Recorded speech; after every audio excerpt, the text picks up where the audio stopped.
The school bell rings like the voices of angels sing. You are free to go home, where you can let out all this excess testosterone.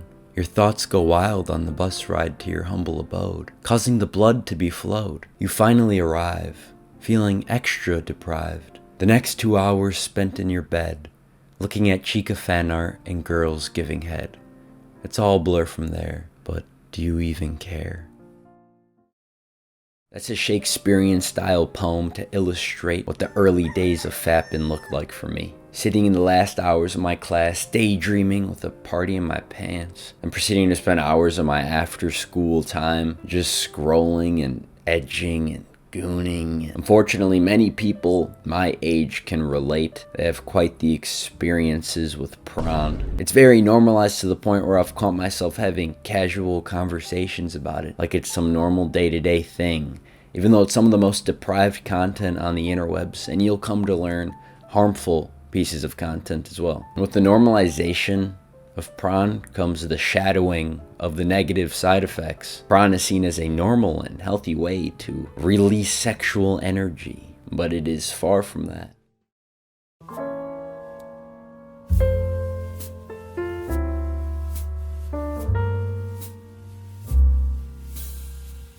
Starting anecdotally, prawn truly did fuck up my mind. You can see it night and day from pictures of me when I was more prawn addicted. I got those Coomer eyes. I started in 7th grade, and I very much, damn, I just put on a southern accent out of nowhere. I started in 7th grade, and I very much was the stereotypical innocent kid. Like, I'd whisper swear words underneath my breath so no one heard me. But when I started consistently watching prawn, there's a very distinct lack of innocence. Maybe I'm generalizing a bit, but honestly, it's what I've seen, like 7th grade to 8th grade.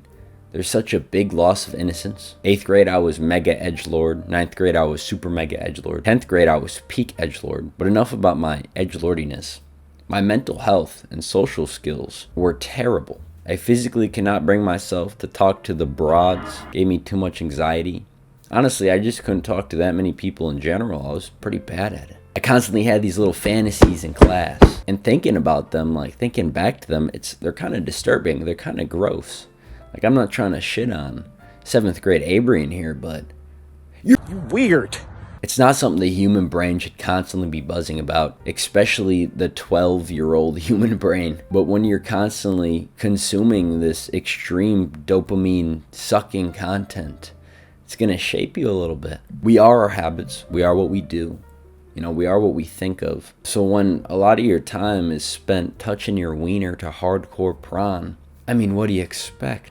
Prawn is very easy to get addicted to. And like any addiction, it's not very good for you. It's mentally draining. It mentally wears down on your well-being. And the big thing with prawn for me is how it makes us view women. Prawn plays a factor in why so many guys don't get bitches. They start to view women in this angelic, lustful kind of way. And it puts them on an unnecessary pedestal, making you all shaky and nervous, you know, biting your nails like Scooby-Doo when you try to talk to them. And it's also why Gen Z is so sexualized. I know I'm not the only one who's noticed this. Like if you just look around a little bit, you take time to think about it, especially if you are Gen Z. Our generation is very promiscuous, looking for that short-term sexual fun, having that IDGAF attitude, romantic relationships rarely lasting. And it's because we grew up in a time where we had easy access, very easy access to instant hyper-sexualized content. Once again, it really does shape us more than we like to admit. But to the more physical effects of prawn, your wiener. Your wiener can't get hard. Watching extreme shit and choking the chicken hard. You know, when the real poonie comes into play here, it's not going to be enough stimulation for you to even pop a boner, which is an L, no cap, no kizzy. Also, if you're spooging daily, right? I know it's commonly said like, oh, testosterone restores after 30 minutes. And that's true, it is. But your sexual energy does not restore in 30 minutes. It is actually a lot of energy used during that, which, you know, makes you all lethargic, unmotivated, less productive, overall less functioning as a human being. You gotta ask yourself, is less function really worth the artificial sexual energy I'm releasing? I've laid a decent amount of negative effects of prawn on you here. I think you get the point. Prawn bad. But before I go into the next section, I'm gonna hit you with a little shameless plug. I recently have opened up Abreian Coaches, which is a 2 to 4 week coaching plan. Me coaching you, where I put your progress on a pedestal instead of putting that pussy on a pedestal. And I make sure you progress in whatever avenue it is that you want to progress in. General self-improvement advice is great. Hence why I make these videos, to spread general self-improvement advice. But you can't learn everything from a YouTube video. You can't solve every problem with a YouTube video. Anyhow, how do you quit?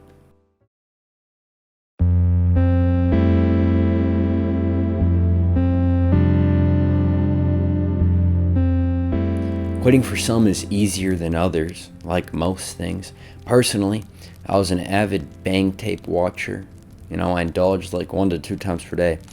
And then one day, sophomore year, I was just like, what if I didn't jerk off? What would happen?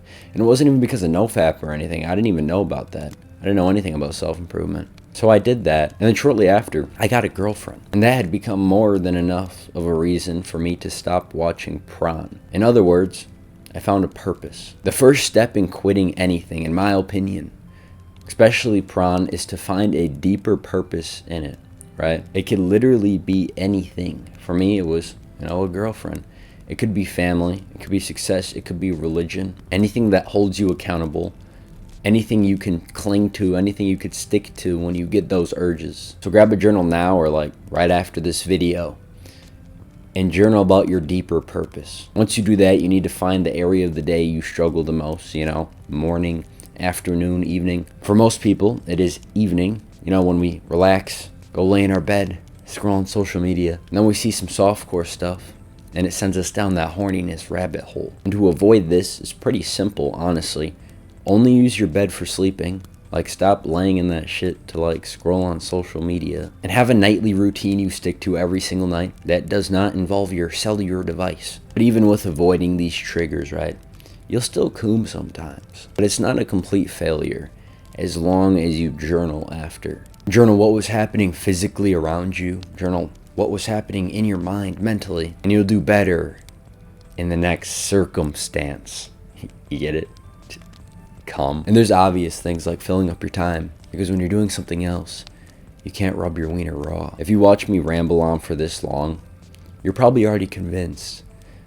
But I gotta tell you this, I feel obligated to. From my own experience, quitting prawn has so much more benefits than you think. Most people say their self-improvement journey began when they started lifting, right? They started going to the gym. And I could technically say the same thing. But I'd argue quitting prawn is when it really began. Resetting that lustful, sexualized brain. Healing my dopamine receptors. It really does boost your mental and moral state so much. It lets you view life in not such a lustful and damp way. And I'm not saying it completely brings back your childhood innocence or something. But it certainly does remove a shadow that's loomed over too many for too long. Withdrawal-wise, prawn is not the strongest addiction at all. If you can follow the habits to quit for 1 to 2 weeks, you'll be off of it. Because naturally, it isn't normal to watch 2 people boink on a little rectangle. So our brains can very easily adjust off of it. I believe in you. On that note, I got a Discord server in the description, community of abreian, as well as Abreian Coaches in the description if you're interested in that. And try not to get urges from this or something.